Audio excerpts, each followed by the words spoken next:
Okay, this is take two. The system gave me a false message that it wasn't recording the audio, but it actually is. So I don't know why the software told me that, but it did anyway. Anyway, this is M. John Allen, and this is the first video for this week. And what I want to discuss real briefly is there was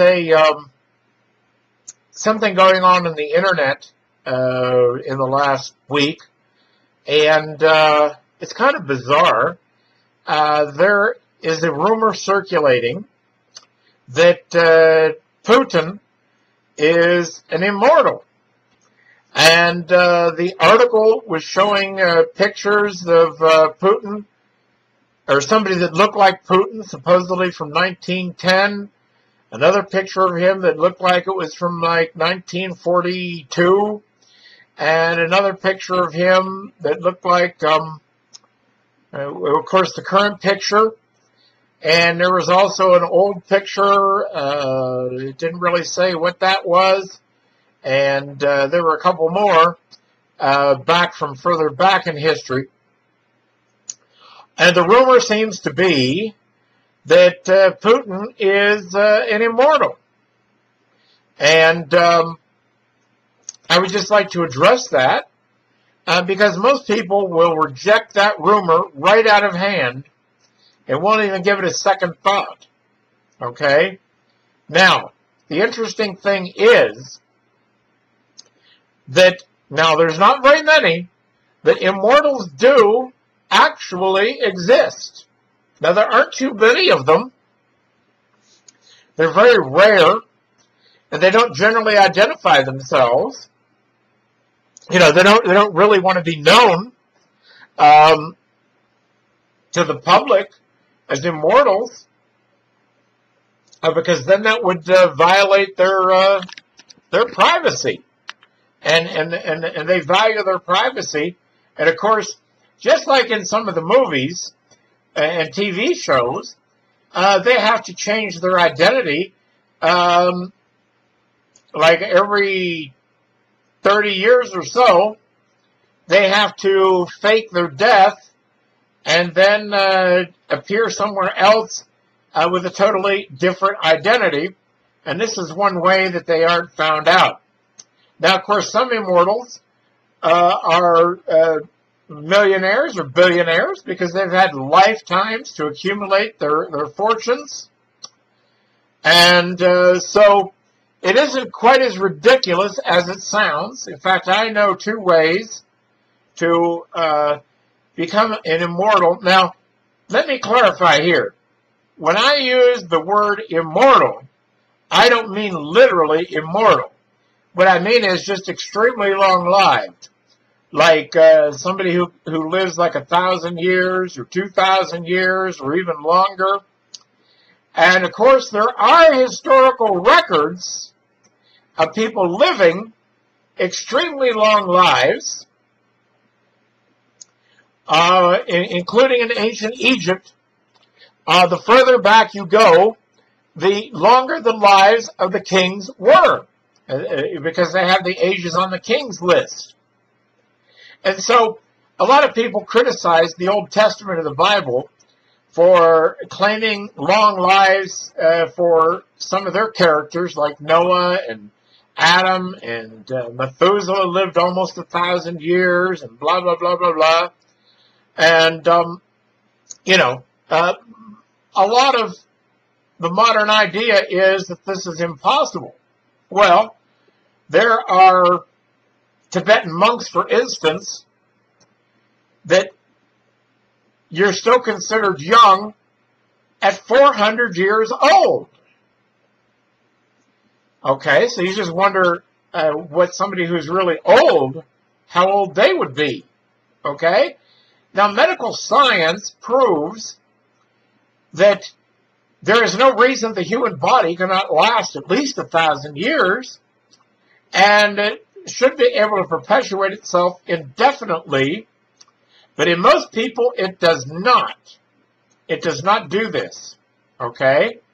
So, but in some people, like these Tibetan monks, for instance, they have a very strict diet. They have a very strict way of life. And their life includes lots of meditation and lots of fasting and that type of spiritual practice. And that helps prolong their life, in my opinion. But there are ways that I know of that you can turn yourself into an immortal, if you wanted to do such a thing, and live 1,000 years or more. But it's not easy, otherwise everybody would be doing it. Okay, it's not easy, and the methods are not widely known, but it is within the realm of possibility. And there are people, even in Tibetan monasteries, etc., that are living hundreds of years, if not thousands. Now, believe it or not, some of the Egyptian kings lists, I believe the oldest king was listed to be 25,000 years old. Now, whether or not that's true, I don't know.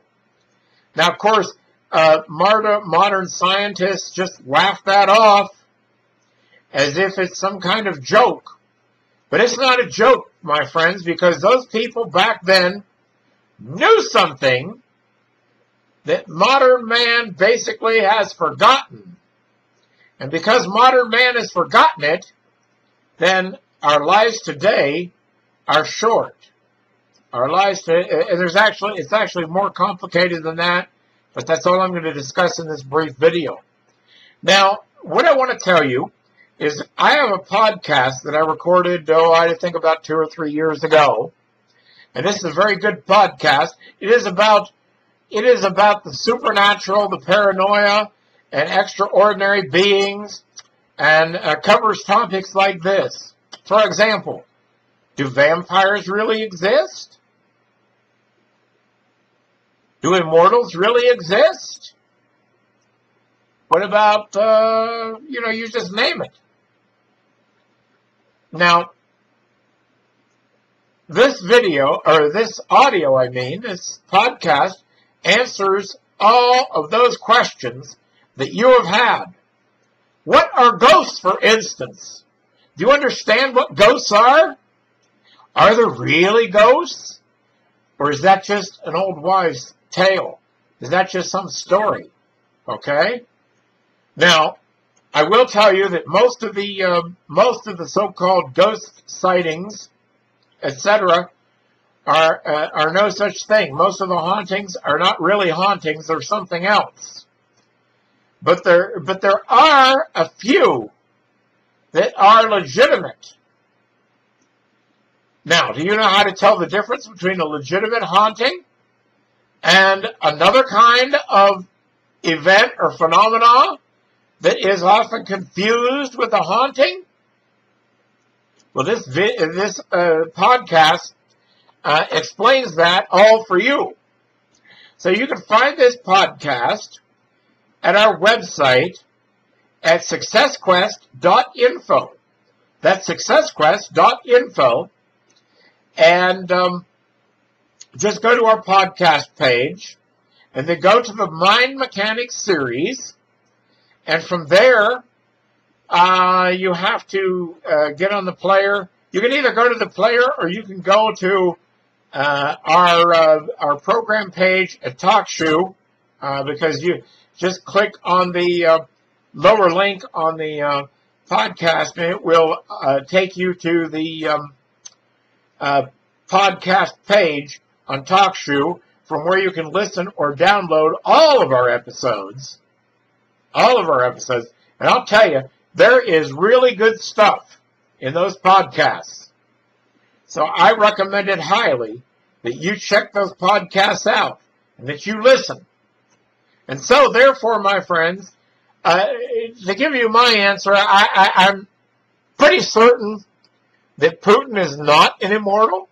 It is possible that he is, but I would say it's unlikely. It's unlikely, but it's still within the realm of possibility. But you need to find out the answer to that question and many, many more. Because believe it or not, within certain parameters, vampires do exist. But it's not the way the movies portray it, and it's not the way you think. It's something totally different. It is a type of vampirism, but it is not what you think it is. It's something totally different. So I'm going to leave it at that, and check out our podcast page at successquest.info, and then just click on the menu item that says podcast, and from there, go down to the Mind Mechanics series, because this is the second one listed there with the second player, and you can either listen to the episode right from the player, and you hit the little arrow button to scroll down through the episodes. You can play them and listen to them right there from our webpage. Or you can click on the lower link on that player, and it will take you to our webcast page at TalkShoe, from where you can download any one of our podcasts or just listen to it right there. Okay, so until next time, this is M. John Allen saying goodbye, everybody.